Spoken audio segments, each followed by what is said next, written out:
अस्सलाम वालेकुम, welcome to crazy physicist. एक नए लेक्चर के साथ मैं मोहम्मद ज़हर रहमान। आज का जो हमारा लेक्चर है वो है सप्लीमेंट्री यूनिट्स। फर्स्ट ईयर के फिज़िक्स का पहले चैप्टर में हमारे पास आते हैं सप्लीमेंट्री यूनिट्स। बेस यूनिट्स और डिराइव्ड यूनिट्स के बाद हम सप्लीमेंट्री यूनिट्स पे आते हैं। तो सबसे पहले उसकी डिफिनीशन आती है। हमारे पास सप्लीमेंट्री यूनिट्स की डिफिनीशन ये है कि those units which are neither base nor derived. ऐसी यूनिट्स जो ना तो बेस हों ना डिराइव्ड हों उन्हें हम सप्लीमेंट्री यूनिट्स कहते हैं। अब सप्लीमेंट्री यूनिट्स में नहीं कि ना तो वो बेस होंगी ना डिराइव होंगी। हम फिजिकल क्वांटिटीज़ के बारे में कहते हैं कि फ़िज़िकल क्वांटिटीज़ हमारे पास वो क्वांटिटीज़ होती हैं जिसको जो मेजरेबल होती हैं। तो हमारे पास जो वो क्वांटिटी फिर फिज़िकल क्वांटिटीज़ में फिर बेस भी आती हैं और डिराइव भी आती हैं। तो ऐसी क्वांटिटी जो ना बेस हो ना डिराइव वो हमारे पास कहलाती हैं सप्लीमेंट्री यूनिट्स। तो उसके बारे में बात करते हैं। तो हमारे पास दो टाइप की यूनिट्स हमारे पास आती हैं। एक आती है हमारे पास प्लेन एंगल और दूसरा हमारे पास है सॉलिड एंगल। प्लेन एंगल के साथ जो रिलेटेड है या प्लेन एंगल की यूनिट है वो है रेडियन, जो 2 डायमेंशनल एंगल होता है, और जो स्टेरेडियन है वो हमारे पास 3 डायमेंशनल एंगल होता है 3D में। यानी कि प्लेन एंगल की जो यूनिट है, प्लेन एंगल को मेजर करते हैं रेडियंस में और सॉलिड एंगल को मेजर करते हैं स्टेरेडियंस में। तो ये हमारे पास जो हैं यानी कि एंगल्स के लिहाज से हम इसमें बात करते हैं कि रेडियंस और स्टेरेडियंस क्या होते हैं। अब हम इसमें बात करेंगे कि रेडियन को अलग एक्सप्लेन करेंगे कि रेडियन क्या होता है और स्टेरेडियन को अलग एक्सप्लेन करेंगे कि हमारे पास क्या होता है। तो फर्स्ट ऑफ ऑल हम रेडियन की बात करते हैं। रेडियन हमारे पास क्या होता है? According to the definition of radian, radian के बारे में हम कहते हैं कि it is the angle subtended at the centre of the circle. तो इसकी डिफिनीशन हमारे पास कुछ इस तरह से है।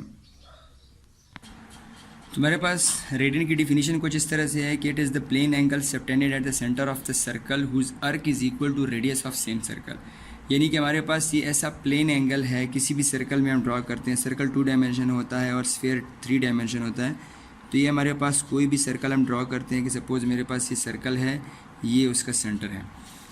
तो अगर मैं कहता हूँ कि मेरे पास ये क्या कहते हैं, हमारे पास इसका रेडियस है, एक पॉइंट हमारे पास हम ऑब्जेक्ट यहाँ है, अगर वो मूव कर रहा है, सपोज़ यहाँ से एक ऑब्जेक्ट ने मूवमेंट स्टार्ट की, वो इस पॉइंट पे पहुँच गया, तो ये सपोज़ इसका ए पॉइंट था, ये उसका बी पॉइंट आ गया।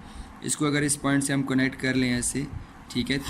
अब हम इसकी एक्सप्लेनेशन ये करते हैं कि अगर मेरे पास एक ऑब्जेक्ट ए से लेकर बी तक लीनियर डिस्प्लेसमेंट कवर कर रहा होता है इन सर्कल, तो उसी दौरान हमारे पास वो यहाँ जो है एंगुलर डिस्प्लेसमेंट भी कर रहा हो, जिसे हम एंगल कहते हैं। ठीक है, लीनियर डिस्प्लेसमेंट एस कवर कर रहा है और साथ साथ एंगुलर डिस्प्लेसमेंट थीटा कवर कर रहा है। थोड़ा सा अगर वो हमारे पास आगे पहुंचता है, सपोज़ वो आगे पहुंचा इस सी पॉइंट पर, और इसको हम ऐसे कनेक्ट करते हैं इसके साथ, ठीक है। तो अब इस दौरान इसने जो अर्क में डिस्टेंस कवर किया, ये उसका अर्क वाला डिस्टेंस है। ए भी हमारे पास अर्क हो गया। अब अगर मैं कहूँ कि जितना ये आर था उतना ये है, सपोज़ मेरे पास ये जो ए सी इसने कवर किया वो बिल्कुल इस आर के बराबर है, तो ये जो एंगल आएगा this will be called as 1 radian. ठीक है, तो हम कहते हैं कि जिस तरह हमने यहाँ डिफिनीशन में कहा कि रेडियन हमारे पास वो एंगल होगा कि जब किसी सर्कल में जो अर्क यानी कि जो अर्क ड्रा हो रहा है, वो अर्क जो है उसकी जो लेंथ है हमारे पास, जो रेडियस की लेंथ वो बिल्कुल बराबर हो, तो हम कहेंगे वो एंगल हमारे पास क्या होगा? 1 रेडियन होगा। ठीक है। सो अब हम इसकी फर्दर एक्सप्लेनेशन ऐसे करते हैं कि इसके हम रेशियो लेते हैं। एक तरफ हमारे पास जो है, अगर हम देखें तो एक तरफ हमारे पास जो है वो आर्क लेंथ आ रहा है, ठीक है, आर्क लेंथ आ रही है, ठीक है, और दूसरी तरफ हमारे पास जो है वो एंगल आ रहा है। तो हम देखते हैं कि होता क्या है। आर्क लेंथ में हमारे पास हम देखें, जब यहाँ आर्क लेंथ ए बी थी, यानी कि ए बी आर्क लेंथ था, डिस्टेंस एस कवर हो रहा था, तो उसी दौरान हमारे पास जो एंगल था वो हमारे पास क्या था? थीटा। और जब वही आर्क लेंथ हमारे पास आर के बराबर आ गया, तो उस दौरान हमारे पास जो है वो कितना एंगल आ रहा है? 1 रेडियन। तो ये इसका हम रेशो मालूम करते हैं। तो देखते हैं हमारे पास रेशो कौन सी है, डायरेक्ट या इनवर्स है।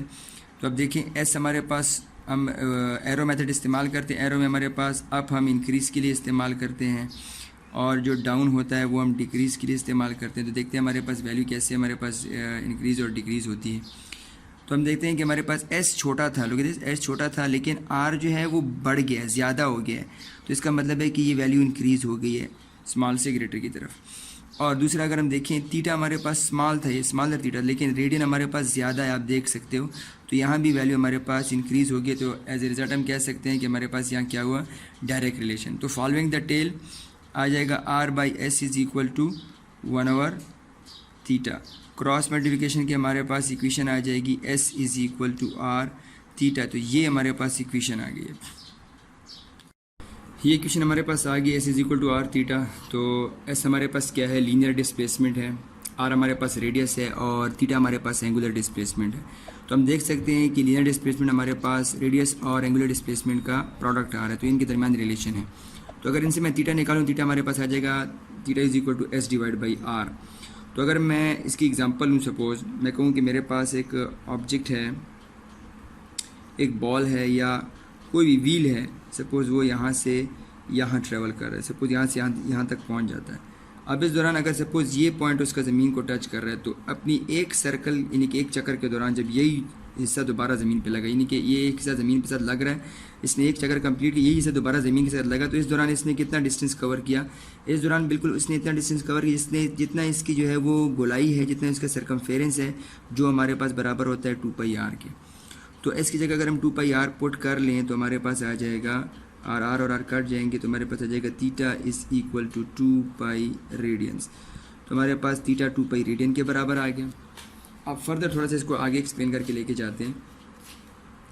अब अगर इसको मैं इक्वेशन नंबर 1 का नाम देता हूँ। अब अगर इसी एक चक्कर में मैं सोचूं, इसी एक ही मुकम्मल रेवोल्यूशन में 1 रेवोल्यूशन हमारे पास आएगा, 1 रेवोल्यूशन में हमारे पास टोटल 360 डिग्रीज होते हैं, जो हमारे पास थीटा के बराबर होते हैं, यानी कि मुकम्मल एक चक्कर में हमारे पास 360 डिग्रीज होते हैं। तो यहाँ इसको भी मैं ले सकता हूँ एज इक्वेशन नंबर 2 के, ये भी हमारे पास थीटा हमारे पास 360 डिग्रीज के बराबर है इसी एक रेवोल्यूशन में, और थीटा हमारे पास 2π रेडियन की भी बराबर होता है। तो दोनों का हम क्या कहते हैं, कंपेयर कर लेते हैं। कंपेयरिंग 1 and 2 दोनों को कंपेयर कर लिया तो मेरे पास आ गया कि 2π radian is equal to 360 degrees. ये प्रूफ अक्सर जो है वो एग्ज़ाम में भी आता है और इम्पॉर्टेंट भी है कि ये प्रूफ करें कि 2π रेडियन जो है हमारे पास वो 360 के बराबर होता है, जो हमारे पास यहाँ इक्वेशन आपको नज़र आ रही है। अब चूँकि हम ये बात करते हैं जो कि हमारे पास ये प्लेन एंगल से ताल्लुक़ रखता है, तो एंगल की जो यूनिट होती है वो तो हमारे पास डिग्रीज होती है। तो ये भी हमें चाहिए कि भाई ये जो रेडियंस है ये भी हमारे पास डिग्री में हो, तो डिग्री में कन्वर्ट करने के लिए इसी इक्वेशन को हम ऐसे लिख सकते हैं 2π रेडियन, इसको 2π पे डिवाइड कर लें ताकि यहाँ 1 रेडियन बच जाए। 360 डिवाइडेड बाई 2π आ जाएगा, यहाँ से 2π कट जाएंगे। तो जब हम पाई की वैल्यू 3.1 पुट करेंगे तो 1 रेडियन हमारे पास आ जाएगा 57.3 डिग्री। अब आप इसके ज़रिए जो है वो रेडियन टू डिग्री और डिग्री टू रेडियन आसानी से कन्वर्जन कर सकते हैं, कोई मसला भी नहीं होगा। लेकिन अगर कोई मुझसे पूछे कि सर आपने कहा कि थीटा जो है हमारे पास 2π रेडियन होता है, एक यानी कि एक रेवोल्यूशन में, अगर मैं कहूँ कि एक रेवोल्यूशन में या एक प्लेन एंगल में या एक सर्कल में हमारे पास 2π रेडियंस होते हैं, ठीक है, मैंने एक सर्कल की यहाँ बात की, उसके मुकाबले एक सर्कल में हमारे पास 2π रेडियन आते हैं, ठीक है, ओके। इसका मतलब है इसी का भी यही मतलब है कि एक ही सर्कल में हमारे पास 2π रेडियन होते हैं। लेकिन अगर कोई मुझे कहे कि भाई कितने रेडियंस आएंगे टोटल, तो अगर इसी इक्वेशन को हम इस्तेमाल करें कि 2π जो है रेडियन वो 360 के बराबर है, तो अगर यहाँ मैं पाई की वैल्यू पुट करूँ या मैं इसको ऐसे एक्सप्लेन करूँ कि 1 रेवोल्यूशन की बात करें, इसमें हमारे पास कितने जो हैं वो रेडियंस होते हैं, तो वो 2π रेडियंस के बराबर आता है। तो यहाँ मैं 2 मल्टीप्लाई बाय अगर पाई की वैल्यू हम पुट करें तो हमारे पास आ जाएगा 6.28 रेडियंस। तो इसका मतलब है कि अगर एक दायरा, हर एक दायरे का अपना अपना रेडियस होता है, उसके लिहाज से अगर उसमें मैं रेडियंस कैलकुलेट करूँ तो 6 मुकम्मल रेडियन आएंगे। 6 मुकम्मल इस तरह के हिस्से बनेंगे जो हमने इससे पहले एक्सप्लेन किया, 6 मुकम्मल उस तरह के हिस्से बनेंगे, जबकि जो है ये 0.28 जो है वो तुम्हारे पास हिस्सा रह जाएगा। यानी अगर मैं यहाँ एक्सप्लेन करूँ इस तरह, इस एग्जांपल को हम दे दें तो इस तरह के हमारे पास रेडियन वाले हिस्से जिसमें आर और ये वाला आर्क वाला आर, जितना हम ये आर्क लेंगे उतना हमारे पास आर, यानी कि इस आर के जितना हम आर्क ले लेंगे तो हमारे पास 1 रेडियन। तो इतना के हिस्से इस पूरे सर्कल में कितने बनेंगे, तो वो हमारे पास बनेंगे यानी कि 6.28 इतने बनेंगे, 6 कंप्लीट बनेंगे और 0.28 हमारे पास इतने बनेंगे। तो ये हमारे पास क्या है, रेडियन की एक्सप्लेनेशन है। अब आ जाते हैं स्टेरेडियन की तरफ। तो स्टेरेडियन क्या है, उसकी एक्सप्लेनेशन हम कैसे कर सकते हैं। स्टेरेडियन की एक्सप्लेनेशन हम ऐसे कर सकते हैं कि स्टेरेडियन के बारे में हम कहते हैं कि चूँकि हमारे पास ये प्लेन एंगल था 2 डायमेंशन में था, ये सॉलिड एंगल है 3 डायमेंशन में, it is solid angle subtended at the centre of sphere whose area element is equal to the square of radius of same surface same sphere. तो हमारे पास area element का मतलब ये है कि अगर मैं बात करूँ स्टेरेडियन की, तो मैं यहाँ स्फीयर ले लेता हूँ। चूँकि अब मैं अभी 2 डायमेंशन सरफेस में 3 डायमेंशन ड्रॉ नहीं कर सकता, तो यानी कि एज्यूम कर लें कि ये जो सरफेस है हमारे पास ये स्फीयर है। अब इस स्फीयर का हमारे पास ये सेंटर है, इसका हमारे पास डेफिनेट रेडियस भी होगा। तो अगर मैं ये कहूँ कि इसका रेडियस हमारे पास सपोज 2 सेंटीमीटर है या 2 मीटर है, कुछ भी है, तो मैं क्या करूँगा, मैं इतना एरिया इसके जो सरफेस है ऊपर, यहाँ जो मैं सरफेस ले लूँगा मैं इतना एरिया, क्योंकि हमारे पास 3 डायमेंशन है तो हमारे पास स्ट्रेट आएगा नहीं, तो डेफिनेटली मुझे गोल ही लेना पड़ेगा वो एरिया।